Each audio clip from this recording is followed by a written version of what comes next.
안녕하세요. 18.5도입니다. 좀비물의 진정한 매력은 좀비 자체가 아닌 경우가 많죠. 좀비라고 하는 재앙을 만나게 되는 인간성의 민낯. 사람은 어려울 때 진짜 모습이 드러난다고 하잖아요.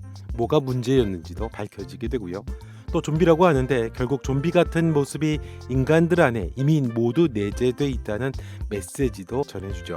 좀비라고 하는 극한의 상황은 사람들의 가면을 벗기거나 그 사회의 진짜 속살을 보여주는 촉매제 역할을 하거든요. 덮어뒀던 문제들이 수면 위로 떠오르고 숨겨진 진실들이 햇빛을 보게 되는 순간들이 바로 좀비물의 진수라고 할 수 있죠. 인간의 본성이 더 무서워지고 그 속에서 벌어지는 구원의 서사는 인간이 잃어버리고 사는 게 있었다는 걸 알게 합니다. 사람을 물어뜯는 것만이 좀비가 아니고 이미 좀비가 아닌 사람들도 좀비 같은 속성을 갖고 있었다라고 하는 것, 그것이 좀비물이 주는 또 재미있는 메시지죠.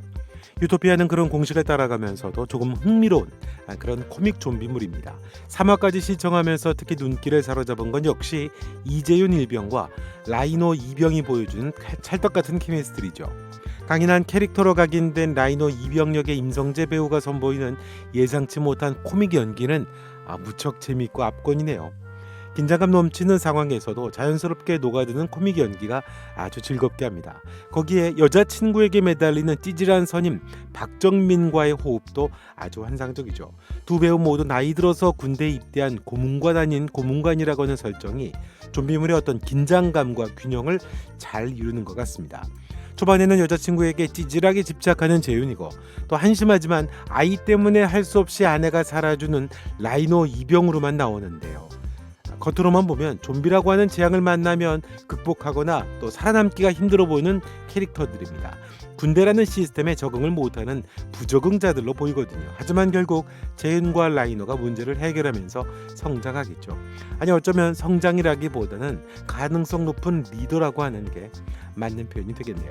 3화에서 라이노 일병의 반전이 재미있었죠. 모기 같은 소리로 어리버리함의 정수를 보여주던 그가 아내와의 통화에서 보여줬던 가장다운 목소리를 쫙 깔고 하던 이야기는 참 흥미롭습니다. 군대에서 라이노의 모습은 진짜가 아니었다는 거죠. 그건 뒤에서 얘기를 해보고요. 유토피아는 여타 좀비물과 비슷하면서도 독특한 매력이 있습니다. 우선 상당히 고어한 연출이 돋보이죠. B급이라고 하기엔 뛰어난 퀄리티를 자랑하는데 하드코어한 요소들이 이전의 좀비물과 좀 다르죠. 징그럽기도 하고 저렇게 사실적으로 만든다고 라고 하는 말이 절로 나옵니다. 그런데 그걸 개그 코드와 같이 버무렸습니다. 역설적인 상황을 이야기하는 드라마라고 생각을 하면 잔인할수록 코미디가 더 강화되는 것 같습니다. 이상하게도 이런 하드코어한 슬래시 무비나 드라마가 코미디와 조화를 이루면 파괴력이 있더라고요. 군대 얘기를 해보려고 합니다. 군대가 배경이고 군인들이 주인공인데 이상합니다. 군인들이 너무 어설프죠. 부대는 너무 우왕좌왕합니다. 당나라 군대가 따로 없죠. 동료 군인들을 어이없게 좀비로 만들어버립니다. 답답하죠. 총을 쏴야 되는 상황에서 매뉴얼에 따라 공포탄만 연신 쏘아됩니다. 보통 좀비물에 보게 되면 암적인 존재들이 나오게 되는데 거의 부대에서 이루어지고 있습니다. 식량이 얼마 없는 상황에서 철없는 진지장은 사발면을 먹자고 합니다. 늘 담배를 빌려대고요. 자기가 뭘 해야 하느냐고 번번이 울상입니다. 지휘관답지가 않죠. 해야 하는 매뉴얼 방식을 따르다 보니까 허둥지둥하고 겁만 먹습니다. 보통 좀비물에서 군대는 최후의 보루처럼 그려지죠. 조직력과 화력을 갖춘 가장 강력한 체제, 대응 세력이거든요. 그런데 여기는 당나라 군대 같은 독특한 설정을 가지고 있습니다. 이유는 이 드라마가 이야기하려는 것 시스템 때문으로 보입니다. 유토피아의 핵심은 시스템이거든요. 정확하게는 시스템의 배신이라고 할 수 있겠죠. 군대, 호텔, 그리고 백신으로 대표되는 게 바로 시스템에 관한 이야기 같습니다. 그 시스템과 대립해야 하는 개인에 대한 이야기인 거죠. 시스템은 재난 상황에서 아주 허술해집니다. 화려한 호텔은 순식간에 아수라장이 되고 군대는 체계가 무너지자마자 혼돈에 빠집니다. 군대는 안전할 거야. 그렇게 시스템으로 대변되는 군대는 믿음의 상징이었거든요. 그런데 무기력합니다. 시스템을 왜 이야기하는 걸까요? 사회를 이루고 있는 매뉴얼에 기반한 구조, 그게 시스템이거든요. 모두가 신뢰하고 시키는 대로 하는 게 시스템입니다.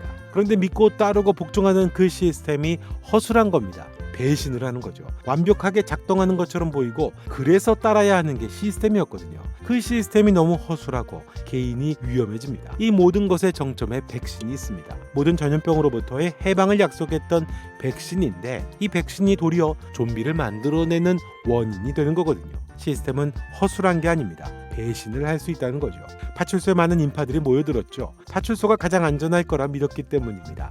매뉴얼과 시스템으로 통제가 이루어지는 상징적인 곳 중에 또 하나죠. 무작정 파출소에 모여서 대책 없이들 앉아 있습니다. 군대도 마찬가지죠. 사람들은 이럴 때일수록 총을 갖고 있고 체계화되어 있는 군대가 가장 안전하다고, 군대 근처에 있는 게 좋다라고들 말을 하잖아요.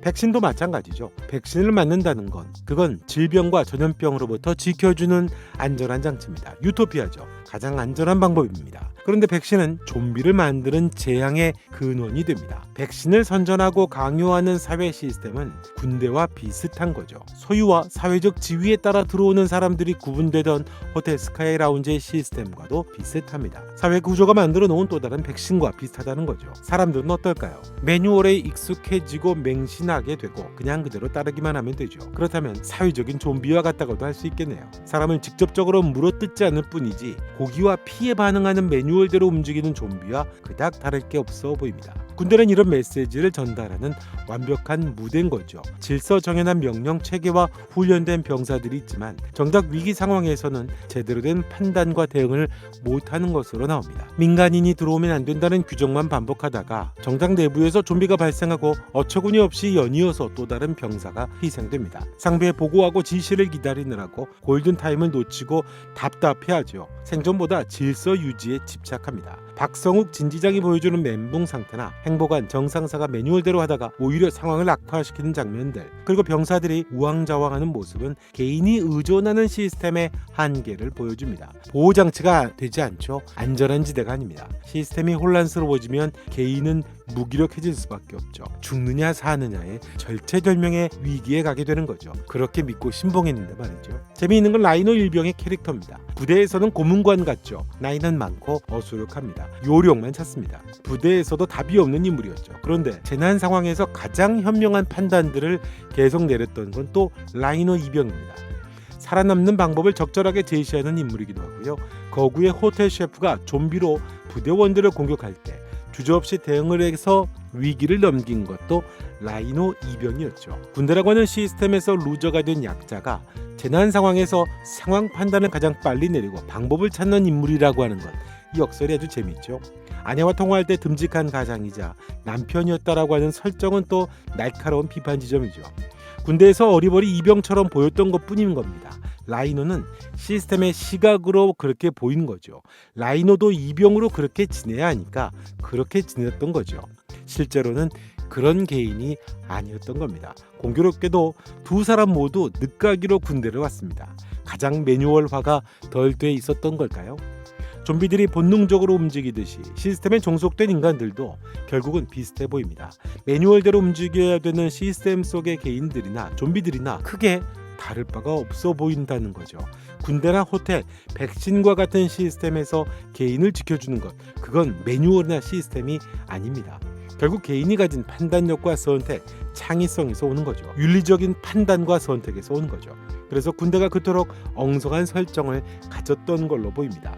백신이 부작용을 일으켜서 좀비 바이러스가 됐던 것처럼요. 고장을 낸 겁니다. 시스템은 과연 누구를 위한 것인지, 매뉴얼에 기반한 시스템은 과연 맹신할 만한 것인지, 그 시스템과 매뉴얼에 중독돼 있다라고 하면 그것도 또 다른 좀비와 같은 게 아닌가, 그런 이야기가 담겨 있죠.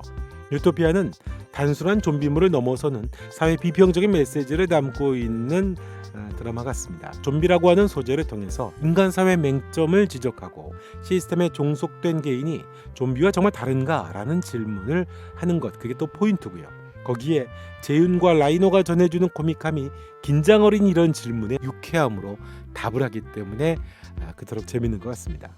아무튼 점점 강하게 성장해가는 영주역의 지수도 얼마나 연기가 성장하게 될까도 주목할 점일 것 같습니다. 쿠팡이 좋은 작품 많이 내놓네요. 소년시대도 그랬었고 가족계획도 그렇고요. 좋은 작품들을 많이 내놓습니다. 자, 이번 영상은 여기까지 하겠습니다. 영상 좋으셨다면 좋아요, 구독, 그리고 댓글로 여러분의 생각도 남겨주시면 고맙겠습니다. 뉴토피아 다음 영상에서 뵙겠습니다. 18.5도였습니다. 고맙습니다.